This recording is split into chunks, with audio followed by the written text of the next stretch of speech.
शिवाय।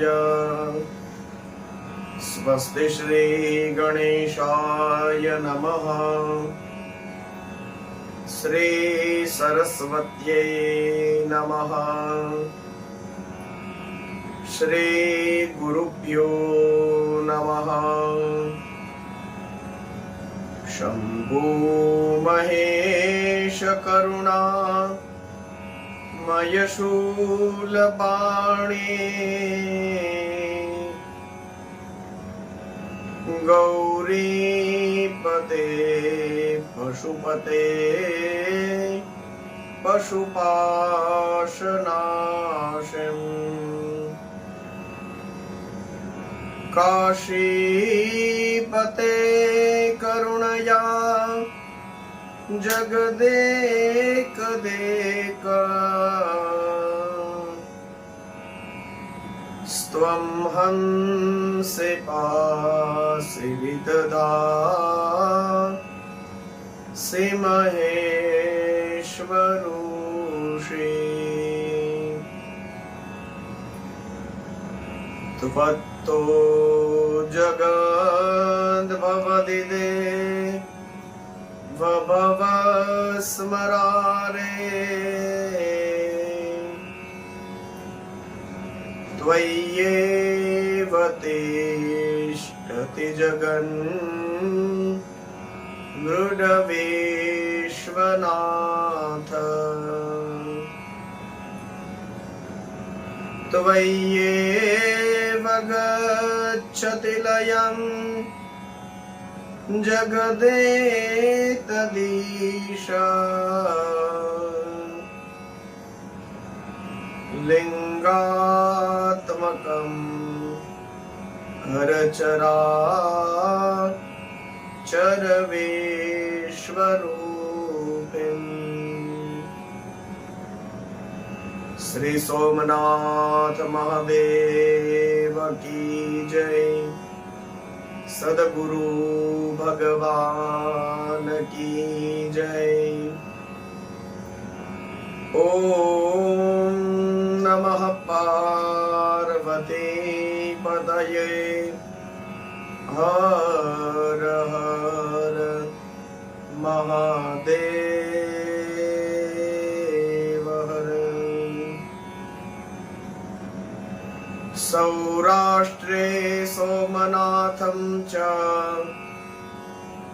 श्रीशैले मल्लिकार्जुनम्। उज्जैन्यं महाकाल ओंकारं ममलेश्वर।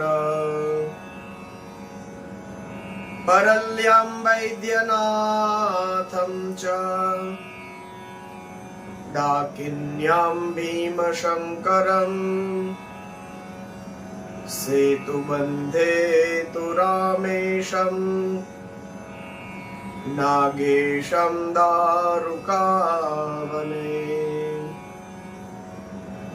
वाराणस्यां तु विश्वेशां त्र्यम्बकं गौतमी तटे। हिमालये तु केदारम् घुष्मेशं च शिवालये। एतानिर्ज्योतिर्लिङ्गानि सायं प्रातः-पठेन्नर। सप्तजन्म कृतं पापं स्मरणेन विनश्यति। मृत्युंजय महादेव त्राहि मां शरणागतम्। जन्म मृत्यु जरा व्याधि पीडितं कर्म बंधने। श्री सोमनाथ महादेव की जय। आप सभी भगवान महादेव के लाडीले भाइयों और बहनों को सप्रेम सस्नेह जय श्री कृष्णा, जय सिया राम, ओम नमः शिवाय। आइए फिर से शिव सत्संग में हम सब जुड़े और अपने कर्ण कुहरों को पवित्र करें।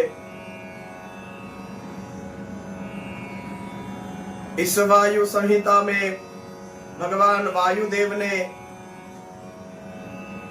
आज के इस सत्संग के प्रारंभ में ही जो बातें कही गई है तो इसका हम दर्शन करेंगे। भगवान शिव के स्वतंत्र एवं सर्वानुग्राहक स्वरूप का वायु देवता ने बड़े ही विस्तार से वर्णन यहाँ पे किया है। जो ज्ञान मार्ग पर चलते हैं और जो भी शिव पुराण के अच्छे अध्येता है तो उन सभी को इसका दर्शन करना चाहिए। परम धर्म का प्रतिपादन किया है और ऋषियों के पूछने पर और शैवगम के अनुसार पाशुपत ज्ञान और उसका जो साधन है इसका दिव्य वर्णन भगवान वायु देवता के द्वारा यहाँ पर किया गया है। तो इसके बाद में फिर यहाँ पर पूछा है कि पाशुपत व्रत क्या है। तो ये जानना चाहते थे ऋषि मुनि। तो उस समय उन्होंने जब सुनना चाहा तो वायु देवता ने गोपनीय पाशुपत व्रत का जो रहस्य है वह बतलाया है, इसकी महिमा बताई है और इसी अध्याय में आगे जाकर के भस्म धारण की महत्ता बताया है। कहते हैं कि यह जो भस्म है, विद्वान ब्राह्मण है वह उस भस्म को लगा करके महापातक जनित अत्यंत दारुण पापों से भी तत्काल छूट जाता है। यह भस्म ऐसा है, इसका कोई लेपन करता है तो कितना ही बड़ा पाप क्यों न हुआ हो उससे वह छूट जाता है, इसमें कोई संशय नहीं है। रुद्राग्नि का जो सबसे उत्तम बल है वही भस्म कहा गया है। इससे पहले भी हमारी चर्चा हुई थी इस बारे में। शिव पुराण में लिखा है, मैं केवल याद करा दूं, और वह यह कि बिल्व पत्र का जो काष्ठ है, बेल के वृक्ष के जो काष्ठ होते हैं उनको जला करके जो काष्ठ है उसको जला करके जो भस्म संग्रहित की जाती है यह रुद्राग्नि से उत्पन्न हुई भस्म मानी जाती है और यह सर्वोच्च सर्वश्रेष्ठ है। कहते हैं अतः जो सभी समयों में भस्म लगाए रहता है वह तत्वमान माना गया है। भस्म में निष्ठा रखने वाले पुरुष के सारे दोष उस भस्माग्नि के संयोग से दग्ध होकर के नष्ट हो जाते हैं। जिसका शरीर भस्म स्नान से विशुद्ध है, सभी अंगों में भस्म लगाने को भस्म स्नान कहते हैं। पूरे अंगों पे जब भस्म लगा दे तो उसे भस्म स्नान कहते हैं। तो ऐसे कई हमने संतों के दर्शन किए होंगे कुंभ के मेले में, और यहाँ हमारे यहाँ जूनागढ़ में शिवरात्रि के मेले में जो सौराष्ट्र में लगता है तो उसमें यह सारे साधुओं के दर्शन होते हैं। और उसमें कई साधु ऐसे होते हैं कि जो पूरे शरीर पर भस्म लगाते हैं, बस यही भस्म स्नान है। तो कहते हैं कि जिसका शरीर भस्म स्नान से विशुद्ध है वह भस्मनिष्ठ कहा गया है।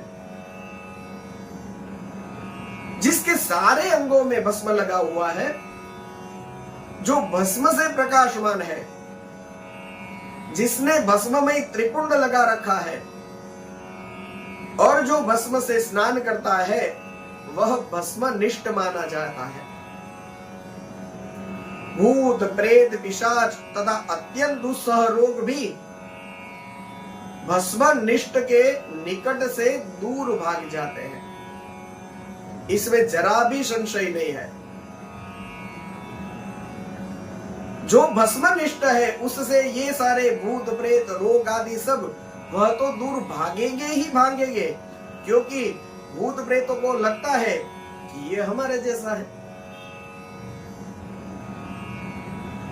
हम भी शिव के गण हैं और यह भी शिव का गण है, तो एक ही देवता के दो भक्त हैं, तो फिर वे परस्पर क्यों लड़ेंगे और क्यों एक दूसरे को कष्ट देंगे? तो वह दूर ही रहते हैं, यानी उसको किसी प्रकार का कष्ट नहीं होता। कहते हैं यह शरीर को भस्मित करता है, प्रकाशित करता है, इसलिए भस्मित कहा जाता है। भस्म के लिए एक शब्द है भस्मित। पापों को भक्षण करता है, इसलिए इसका नाम भस्म। भूति यानी ऐश्वर्य कारक, ऐश्वर्य देने वाला। तो ऐश्वर्य देने वाला होने के कारण इसको भूति या विभूति भी कहा जाता है। और विभूति रक्षा करने वाली है, इसलिए उसका एक नाम रक्षा भी है। तो भस्म के महात्म्य को लेकर के यहाँ और क्या क्या कहा जाए। भस्म से स्नान करने वाला व्रती पुरुष साक्षात महेश्वर देव कहा गया है। यह परमेश्वर रुद्राग्नि संबंधी भस्म शिव भक्तों के लिए बड़ा भारी अस्त्र है, क्योंकि उसने धौम्य मुनि के बड़े भाई उपमन्यु के तप में आई हुई उप आपत्तियों का निवारण किया था। इसीलिए सर्वथा प्रयत्न करके पाशुपत व्रत का अनुष्ठान करने के पश्चात भवन संबंधी भस्म का धन के समान संग्रह करना चाहिए और संग्रह करके सदा भस्म स्नान में तत्पर रहना चाहिए। तो इसके बाद में यहाँ पर उपमन्यु की कथा बताई है, प्रसिद्धि है यह कथा। हमने इसकी चर्चा, इसके दर्शन किए थे कि बालक उपमन्यु को वह दूध के लिए दुखी देख करके उनकी माता जो है उसे कहती है कि यदि हमारे पास धन होता तो हमारे पास दूध लेने के पैसे होते और हम दूध ले सकते, तो उसके लिए शिव आराधना करनी चाहिए। और शिव जी की आराधना के लिए प्रेरित हुए उपमन्यु ने तीव्र तपस्या करी और देवी मां पार्वती और अनुचरों सहित भगवान शिव अत्यंत प्रसन्न होकर के उन्होंने जो नमः शिवाय उस मंत्र से, जो साक्षात देवादिदेव शंभु का साक्षात वाचक ही है, तो बड़ी अद्भुत तपस्या करी।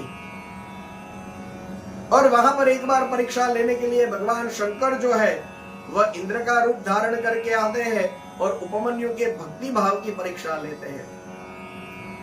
और वहां पर उपमन्यु ने स्पष्ट कह दिया है कि मैं केवल शिव जी के पास ही मांगूंगा और किसी के पास से मांगूंगा नहीं।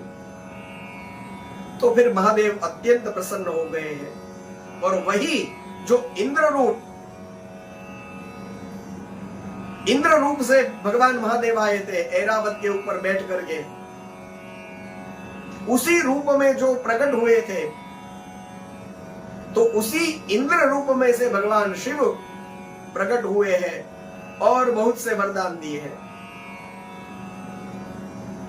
दूध के लिए यहाँ पर तपस्या प्रारंभ हुई तो भगवान महादेव ने कहा कि क्यों चिंता करते हो, मेरे भक्त को तो कोई सवाल ही नहीं है, पूरा क्षीर सागर तुम्हारा। और इस प्रकार से और पुष्पों का भी खड़ा पहाड़ खड़ा कर दिया और खाने पीने की वस्तुओं के अंबार लगे हैं चारों ओर। यह सब देख करके अत्यंत प्रसन्न हुए हैं उपमन्यु। भगवान महादेव और महादेवी जो वृषभ के ऊपर बैठे हैं उनको दंडवत प्रणाम करते हैं, और उस समय उपमन्यु जो है वह आनंद सागर की लहरों में घिरे हुए हैं। भक्ति विनम्र चित्त से पृथ्वी पर दंड की भांति पड़े हुए हैं। भगवान महादेव ने कहा कि आज से मैं महादेव तुम्हारा पिता हूं और जगदम्बा तुम्हारी माता है। तो वायुदेव कहते हैं, ऐसा कहकर के महादेव जी ने उन्होंने दोनों हाथों से पकड़ के हृदय से लगा लिया है। मस्तक सूंघ करके यह कहते हुए देवी की गोद में दे दिया है कि यह तुम्हारा पुत्र है। तो इसके बाद में देवी माँ ने भी कार्तिकेय की भांति प्रेम पूर्वक उनके मस्तक पर अपना कर कमल रखा है और उन्हें अविनाशी कुमार पद प्रदान किया है। क्षीर सागर ने भी साकार रूप धारण करके उनके हाथों की में पिंडीभूत स्वादिष्ट दूध समर्पित किया है। और फिर पार्वती देवी ने संतुष्ट चित्त हो करके उन्हें योग जनित ऐश्वर्य, सदा संतोष, अविनाशी ब्रह्म विद्या और उत्तम समृद्धि प्रदान की है। हमारी कई बार बात हुई है, भगवान महादेव जब देने के लिए बैठते हैं ना तो फिर वो कुछ भी नहीं सोचते जी। आगे भी हमने ये बात करी थी कि जब वो देने के लिए बैठते हैं तो कुछ भी नहीं सोचते और सामने वाले को वो निहाल कर देते हैं। कहते हैं कि शंभु ने उपमन्यु मुनि को पुनः दिव्य वरदान देते हुए पाशुपत व्रत दिया है। पाशुपत ज्ञान, तात्विक व्रत, योग तथा चीरकाल तक उसके प्रवचन की परम पटुता प्रदान की है। भगवान शिव और शिवा से दिव्य वर और द्वितीय कुमारत्व को प्राप्त करते हुए उपमन्यु प्रमुदित हो उठे हैं और इसके बाद में प्रसन्न चित्त हो प्रणाम करके हाथ जोड़ उपमन्यु ने देव देवो महेश्वर से यह वरदान मांगा है। उपमन्यु ने कहा कि हे देवेश्वर प्रसन्न होइए और मुझे अपनी परम दिव्य और अव्यभिचारिणी भक्ति दीजिए, क्योंकि भगवान ने सब कुछ दिया लेकिन भक्ति नहीं दी थी।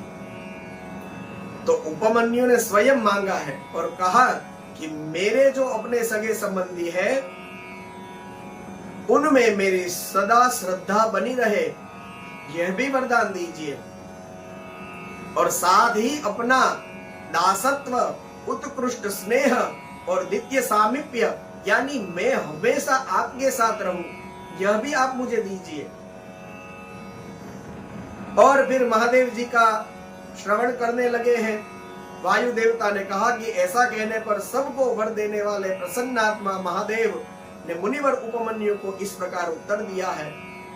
कहा कि हे वत्स उपमन्यु, मैं तुम पर संतुष्ट हूं, मैंने तुम्हें सब कुछ दे दिया।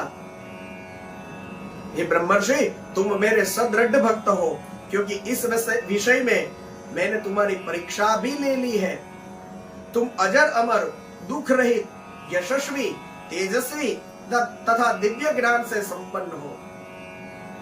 हे द्विजश्रेष्ठ, जैसे तुमने मांगा है, तुम्हारे बंधु बांधव, कुल तथा गोत्र सदा अक्षय रहेंगे। मेरे प्रति तुम्हारी भक्ति सदा बनी रहेगी और मैं तुम्हारे आश्रम में नित्य निवास करूंगा और तुम मेरे पास आनंद विचरोगे। ऐसा कहकर के उपमन्यु को अभिष्ट वर दे करके करोड़ों सूर्य के समान तेजस्वी भगवान महेश्वर वहीं पर अंतर्ध्यान हो गए और उस श्रेष्ठ परमेश्वर से उत्तम वर पा करके उपमन्यु का हृदय जो है वह प्रसन्नता से खिल उठा है। उनको बहुत सुख मिला और फिर याद करके तुरंत ही वे अपनी जन्मदात्री माता जो है भगवान महादेव की उपासना करने के लिए जिन्होंने भेजा था उपमन्यु जी को, और वे ओम नमः शिवाय मंत्र पूर्वक शिव शिवा को प्रसन्न कर पाए थे, तो वही माता की याद आते ही तुरंत ही वे अपनी माता के स्थान पर चले गए हैं। यहां पर वायवीय संहिता का जो पूर्व खंड है वह संपूर्ण होता है। तो इस तरह से यहां पर यह जो उपमन्यु मुनि का चरित्र सुनाया गया है कि भगवान महादेव जब अपने भक्तों से प्रसन्न होते हैं तो क्या क्या नहीं देते। जो भगवान के भक्त है उसके लिए भगवान सब कुछ करते हैं।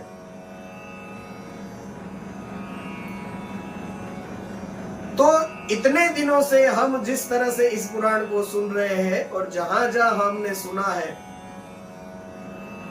तो भगवान महादेव जब देने बैठते हैं तो कुछ सोचते नहीं। आइए आगे फिर हम इस वायव्य संहिता है उसके पूर्व खंड के दर्शन किए, अब उत्तर खंड का दर्शन करते हैं। इस खंड में, इस पुराण में हम आगे बढ़े और उत्तरखंड में भी सुध पुराणी ने कहा प्रारंभ में मंगलाचरण करते हुए, समस्त संसार चक्र भ्रमण हेतु समस्त च संसार गौरी कुच तट द्वंद कुंकुमाति वक्षसे नमः समस्त संसार चक्र भ्रमण हेतु।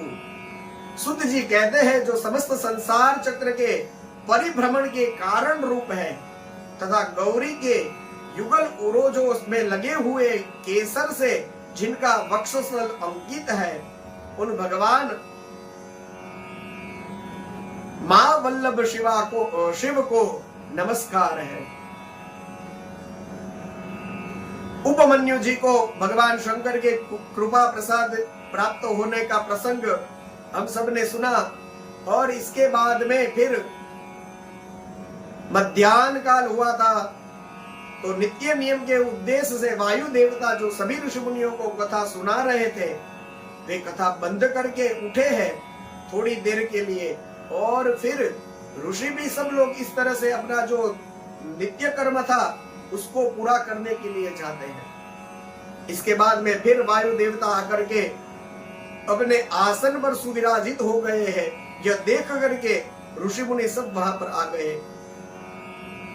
उनके चारों ओर उनको घेर करके बैठ गए हैं। इसके बाद में ऋषियों ने कहा कि भगवान आपने महात्मा उपमन्यु का चरित्र सुनाया, जिससे यह ज्ञात हुआ कि उन्होंने केवल दूध के लिए तपस्या करके भी परमेश्वर शिव से सब कुछ पा लिया। हमने पहले ही सुन रखा है कि अनायासी महान कर्म करने वाले भगवान श्री कृष्ण किसी समय इन्हीं धौम्य के बड़े भाई उपमन्यु जी से मिले थे, और उनकी प्रेरणा से उन्होंने पाशुपत व्रत का अनुष्ठान करके उनसे परम ज्ञान प्राप्त कर लिया था। तो अब हम यह जानना चाहते हैं कि भगवान श्री कृष्ण ने परम उत्तम पाशुपत ज्ञान जो है वह किस प्रकार प्राप्त किया। और तब वायुदेव ने कहा कि अपनी इच्छा से अवतीर्ण होने वाले सनातन वासुदेव ने पुत्र प्राप्ति के निमित्त तपस्या करने के लिए उन महामुनि के आश्रम पर जो उपमन्यु जी उनके पास वे गए थे, वह बहुत से मुनि उपमन्यु जी का दर्शन कर रहे थे। तो भगवान श्री कृष्ण भी वहां पर गए हैं। यहाँ पर उपमन्यु जी का वर्णन प्राप्त होता है। उनके सारे अंग भस्म से उज्जवल दिखाई देते थे, मस्तक त्रिपुंड से अंकित था, रुद्राक्ष की माला उनका आभूषण था, वे जटामंडल से मंडित थे, शास्त्रों से वेद की भांति वे अपने शिष्य भूत महर्षियों से घिरे हुए थे, और शिव जी के ध्यान में तत्पर हो शांत भाव से बैठे थे। वहां पर श्री कृष्ण पधारते हैं और बड़े आदर के साथ उनको प्रणाम करते हैं, उनकी 3 बार परिक्रमा करते हैं। और स्तवन करके फिर वहां बैठ जाते हैं। तो उपमन्यु ने विधि पूर्वक अग्नि रीति भस्म इत्यादि मंत्रों से श्री कृष्ण के शरीर में भस्म लगाया है। जो ब्राह्मण लोग संध्या वंदन करते हैं तो उसमें जब भस्म धारण करते हैं तो जो मंत्र बोलते हैं अग्नि रीति भस्म, वायु रीति भस्म, तो इस तरह से इस मंत्रों के द्वारा उपमन्यु जी ने श्री कृष्ण के शरीर पर भस्म लगाई है और उनसे 12 महीने साक्षात पाशुपत व्रत है वह करवाया है। इसके बाद में गुरुदेव की आज्ञा से परम शक्तिशाली श्री कृष्ण ने पुत्र के लिए शंभु शिव की आराधना का उद्देश्य मन में लेकर के तपस्या करी है। उस तपस्या से संतुष्ट होकर के 1 वर्ष के पश्चात शंभु सदाशिव ने उनको दर्शन दिया है। इसके बाद में महादेव जी को श्री कृष्ण ने प्रणाम किया है, उनकी स्तुति भी करी है और शंभु सदाशिव का स्तवन करके श्री कृष्ण ने अपने लिए एक उत्तम पुत्र प्राप्त किया है। क्योंकि शंभु सदाशिव ने ही उन्हें अपना पुत्र दिया था, तो श्री कृष्ण ने अपने जाम्बवती से उत्पन्न हुए उस कुमार का नाम शंभु ही रखा था। अब ऋषि मुनियों ने पूछा कि महाराज पाशुपत ज्ञान क्या है, भगवान शिव पशुपति कैसे है और अनायासी महान कर्म करने वाले भगवान श्री कृष्ण ने उपमन्यु से किस प्रकार प्रश्न किया था यह बताइए। तो उपमन्यु ने भगवान श्री कृष्ण ने जो यह प्रश्न किया था उसके उत्तर में कथा सुनाना प्रारंभ किया है और यह बात कही है श्री कृष्ण को जो दिया जा रहा है यही पाशुपत ज्ञान है जो इस वायवीय संहिता के अंत तक हमारे साथ चलेगा। भगवान शिव के मुख से जो सुना है यही यहाँ पर उपमन्यु जो है वह सुना रहे हैं। कहते हैं कि ब्रह्मा जी से लेकर स्थावर पर्यंत जो भी संसार के वशवर्ती चराचर प्राणी है वे सब के सब भगवान शिव के पशु कहलाते हैं। और शिव पुराण में यदि आपको याद हो तो इसकी चर्चा हमने करी है और अभी यहाँ पर फिर से चर्चा इसलिए है कि हमको इसका वास्तविक ज्ञान प्राप्त हो और वह सुदृढ़ हो जाए। तो पुराणों में जहां कहीं भी हमको पुनरावृत्ति लगे, कुछ रिपीटेशन जैसा लगे, तो वह इसलिए किया जाता है कि वह बड़ा महत्व का होता है। अभी हमें कई बातें ऐसी लगेगी कि ये तो पहले भी आई थी, तो शिव पुराण में इसे दूसरी बार लिखने की क्या जरूरत थी। ये बहुत जरूरी है, ये दूसरी बार आया है एक ही बात, तो हमको ये समझना है कि ये बहुत जरूरी। अभी हम किसी को कहीं काम से भेजते हैं, एक बार कह दे तो चलता है, लेकिन फिर भी वो जरूरी काम होता है, इसलिए हम उसको बार बार कहते कि देखना है तो इसको इस तरह से करना, करते हैं ना। क्यों? एक बार कहा था तो नहीं चलेगा, दूसरी बार क्यों कहते हैं? दूसरी बार इसलिए कहते हैं कि वो बहुत जरूरी है, काम की बात है, इसलिए। तो पुराणों का भी ऐसा ही है, जैसे ही आपको लगे कि ये तो पहले आया था, हमने पढ़ा है, हमने सुना है, ये दूसरी बार क्यों लिखा है, तो इसका यही अर्थ है कि ये बहुत जरूरी है। कुछ भी पुनरावृत्ति लगे, कुछ भी रिपीटेशन जैसा लगे, ये इसीलिए किया जाता है, ये बड़ा महत्व का होता है, ये हमको याद रखने लायक होता है। तो कहा कि यह संसार के सारे चराचर प्राणी है, वे शिव के पशु कहलाते हैं और उनके पति होने के कारण देवेश्वर शिव को पशुपति कहा गया है। वे पशुपति अपने पशुओं का बल और माया आदि पासों से बांधते हैं और भक्ति पूर्वक उनके द्वारा आराधित होने पर वे स्वयं ही पासों से मुक्त भी कर देते हैं। पशुपति है तो वे उनके बांध करके अपने पास रखते हैं ताकि संसार की और आपाधापी में वो इधर उधर कहीं भाग दौड़ के न चला जाए, तो बांध कर इसीलिए रखते हैं। अब पशु ही कहा है तो मतलब आप सोच ही लीजिए कि पशु को यदि हम बांध के नहीं रखेंगे तो वो कहीं इधर उधर भागता रहेगा, इसलिए हम उसको बांध कर रखते हैं। तो इस हिसाब से सोचिए कि भगवान शिव ने हमको बांध के रखा है कि हम इस संसार की आपाधापी में इधर उधर कहीं भागे दौड़े न चले जाए, और यदि संसार में चले गए तो फिर शब्द स्पर्श रूप रस गंध सारे शिकारी उसको मारने के लिए तैयार ही खड़े हैं, खड़े ही खड़े हैं। और यह पशुपति की शरण में रहता है तो जो यह पशु है वह उनकी बांधी हुई डोर में जितना आगे वहां तक चढ़ सकता है, वह विषयों में जाए, चढ़ने के लिए जाए और वापस अपने पशुपति के पास चला जाए तो कोई दुख नहीं है। लेकिन वो बंधा नहीं है और अपने पशुपति को कहीं छोड़ करके यदि वह चला जाता है संसार में चढ़ने, तो फिर दुखी होना निश्चित ही निश्चित हो जाता है और उसका शिकार होना भी अवश्य भावी हो जाता है। तो पशुपति से बंधा हुआ है इसलिए कहीं दूर जाएगा ना, तो फिर भी बंधा हुआ है तो फिर वापस लौट आएगा। लेकिन यदि छूटा हुआ है, बंधा हुआ नहीं है पशुपति से, और फिर वे संसार रूपी जंगल में चला गया, तो वहां पर जो शब्द स्पर्श रूप रस गंध वाले जो शिकारी बैठे हैं वो उसको छोड़ेंगे नहीं। कोई एक तो उसे पकड़ ही लेगा, या तो हम शब्द में फंसेंगे, या रस में फंसेंगे, या गंध में फंसेंगे, या स्पर्श में फंसेंगे, तो उसका शिकार होगा ही होगा। तो इसीलिए पशुपति है जो अपने पास अपने पशुओं को बांध कर रखते हैं और आवश्यकता होने पर उसको खोल भी देते हैं। पशुपति खोल देते हैं, इनके अलावा और कोई नहीं खोलता है। सारे मारने वाले ही होते हैं, खोलने वाला तो यह एक ही है।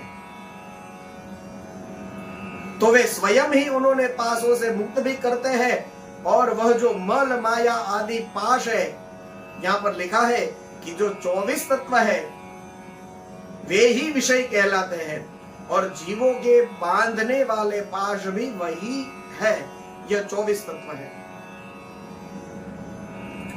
यह विषयों को बांधने वाले यही विषय है। और यह पशुओं को बांधने के लिए यानी मनुष्यों को, और यह सारे चराचर प्राणी जो है, जीव है, वे सब पशु है, तो उनको बांधते हैं। यानी संसार में हम जाते हैं तो हम बनते हैं। अब भगवान महादेव कभी कृपा करके उसको खोलने वाले हैं, और वे महादेव सबके स्वामी हैं। उन्हीं की आज्ञा से पृथ्वी जल तेज वायु आकाश आदि सारे जो तत्व है वो अपना अपना काम करते हैं, यह बताया गया है। तो इसके बाद में उपमन्यु कहते हैं कि परमात्मा शिव की मूर्तियों से यह संपूर्ण चराचर जगत किसी प्रकार व्याप्त है। तो ये बता करके भगवान शिव की ब्रह्मा आदि जो 5 मूर्तियां है, ईशान आदि जो ब्रह्म मूर्तियां है, और पृथ्वी एवं सर्व आदि जो अष्टमूर्तियां है, उसका परिचय और भगवान महादेव की सर्व व्यापकता का इस अध्याय में वर्णन है। तो ब्रह्मा विष्णु रुद्र महेश और सदाशिव, यह उन परमेश्वर की 5 मूर्तियां बताई है। और फिर ईशान, पुरुष, अघोर, वामदेव और सद्योजात, यह महादेव जी की विख्यात 5 ब्रह्म मूर्तियां हैं। इसमें एक शब्द जो पुरुष आता है वही तत्पुरुष है। तो यही 5 मूर्तियां प्रसिद्ध है, तो यह ब्रह्म मूर्तियां कही जाती है। और जो अष्टमूर्ति शिव हमारे यहाँ प्रसिद्ध है, और अष्टमूर्ति का स्तोत्र भी हमने आगे देखा था, उसकी चर्चा हुई थी, हमने दर्शन किया था, आपको याद हो तो वो अष्टमूर्ति सर्व भव रुद्र उग्र भीम पशुपति ईशान तथा महादेव। तो ये सारी जो 8 मूर्तियां हैं, यही भगवान महादेव की अष्टमूर्तियां हैं, यह जानना चाहिए। कहते हैं कि जैसे वृक्ष की जड़ सींचने से उसकी शाखाएं पुष्ट होती है, उसी प्रकार भगवान शिव की पूजा से उनके स्वरूप भूत जगत का पोषण होता है। इसलिए सबको अभय देना, सब पर अनुग्रह करना और सबका उपकार करना, यह शिव आराधना ही माना गया है। देखिए आप ठीक से सुन रहे हैं तो ये बात फिर से आई है। यही पुराण हमको सिखाते हैं कि व्यक्ति के साथ कैसे रहना चाहिए, एक जीव के साथ कैसे रहना चाहिए। ये फिर से यही बात आई कि इस जगत में जो भी जीव है, चाहे पेड़ पौधे भी क्यों ना हो, ये भगवान शिव की जो अष्टमूर्तियां है ये वही है। यदि आप किसी की मदद करते हैं तो भगवान शिव की अष्टमूर्ति स्वरूप की ही मदद करते हैं। यदि पौधे को पानी पिलाते हैं तो मानो शिव जी का अभिषेक हुआ है। कैसे जीना है ये पुराण हमको सिखाते हैं और ये सीखने की हमको जरूरत है, और इसीलिए ये बार बार इसमें कहा गया है। तो ये फिर से आई वही बात। तो केवल जल से, बिल्व पत्र से, धतूरे के फूल से ही नहीं, सबको अभयदान देना या हमसे कोई डरे ना, सब पर अनुग्रह करना, सबका उपकार करना, तो ये सारी बातें शिव की आराधना ही माना गया है। और ये मैं नहीं कह रहा हूं, ये शिव पुराण कहता है। तो इसके बाद में फिर शिव और शिवा की विभूतियों का यहाँ पर वर्णन किया गया है। कहते हैं शिव के श्री संपन्न ऐश्वर्य का और शिवा का उन दोनों का जो यथार्थ स्वरूप है उसका संक्षेप से यहाँ पर वर्णन किया जा रहा है। जैसे शिवा है वैसे ही शिव है, और जैसे शिव है वैसे ही शिवा है। शिव की इच्छा से पराशक्ति यह जो है वह शिव तत्व के साथ एकता को प्राप्त हो जाती है। तब से कल्प के आदि में उसी प्रकार की सृष्टि का प्रादुर्भाव होता है। जैसे तिल से तेल का तो तदनंतर शक्तिशाली शक्ति में फिर क्रियामयी शक्ति प्रकट होती है। शरीर के हर भाग में जैसे चेतन तत्व है, वैसे ही संपूर्ण विश्व जो है वह भगवान शिव से व्याप्त ही है, यह बताया गया है। भगवान शंकर ही सारे संसार के पुरुष है और महेश्वरी शिवा ही संपूर्ण स्त्रियां है। अतः सभी स्त्री पुरुष उन्हीं की विभूति है। फिर भी कुछ यहाँ पर विभूतियों का, शिव और शिवा की कुछ विभूतियों का वर्णन बताते हुए कहते हैं भगवान शिव विषय है और परमेश्वरी उमा जो है वह विषय है। तो विषय हो गया देखना, और विषय देखने वाला शिव विषय है, उमा विषय है। तो देखने वाला जो है वह विषय है और जिसे देखा जा रहा है वह विषय है। तो जो देखने के लिए सामने वस्तु पड़ी है वह शिवा है और देखने वाले शिव है। उस तरह से जो कुछ सुनने में आता है वह सब उमा स्वरूप है और श्रोता शिव है। जो जिज्ञासा करी जाती है वह शिवा है और पूछने वाला जो पुरुष है वह शिव है। द्रष्टव्य वस्तु का रूप उमा है और दृष्टा जो है वह शिव विश्वनाथ है। रस का आस्वादन करने वाले यह महादेव है और संपूर्ण रस जो है वह शिवा समूह पार्वती है। और प्रियतम यह है, तो शिव तो जो जो शक्ति कही गई है, जिस जिस पदार्थ की वह शक्ति, तो विश्वेश्वरी देवी शिवा है। और वह सारा पदार्थ जो है वह साक्षात महेश्वर है, जो सबसे परे है, जो सबसे पवित्र है, जो पुण्यमय है तथा जो मंगल रूप है। उस वस्तु को महाभाग्य महात्माओं ने उन्हीं दोनों शिव पार्वती के तेज से विस्तार को प्राप्त हुई, यह बताया है। जैसे जलते हुए दीपक की शिखा समूचे घर को प्रकाशित करती है, उसी प्रकार शिव पार्वती का ही यह तेज व्याप्त होकर के संपूर्ण जगत को प्रकाश दे रहा है। यह दोनों शिव और शिवा सर्व रूप है, सबका कल्याण करने वाले हैं, अतः सबको ही इन दोनों का पूजन, नमन एवं चिंतन करना चाहिए। इसके बाद में कहा गया कि शिव और शिवा की यह विभूति संसार रूपी विषधर सर्प के डसने से मृत्यु के अधीन हुए मानवों के लिए यानी हम सब लोगों के लिए संजीवनी औषधि है। यह कुछ मैं आपके सामने सुनाता चल रहा हूं। इसके बाद में फिर परमेश्वर शिव के यथार्थ स्वरूप का यहाँ पर विवेचन बताया गया है। कहते हैं संपूर्ण विश्व ही शिव रूप है, इसमें संदेह नहीं है, क्योंकि पूरा विश्व जो है वह उनके वश में है। भ्रांति विद्या तथा पराविद्या या परम तत्व यही शिव के 3 उत्कृष्ट रूप माने गए हैं। पदार्थों के विषय में जो अनेक प्रकार की असत्य धारणाएं हैं उन्हें भ्रांति कहते हैं, और यथार्थ स्वरूप से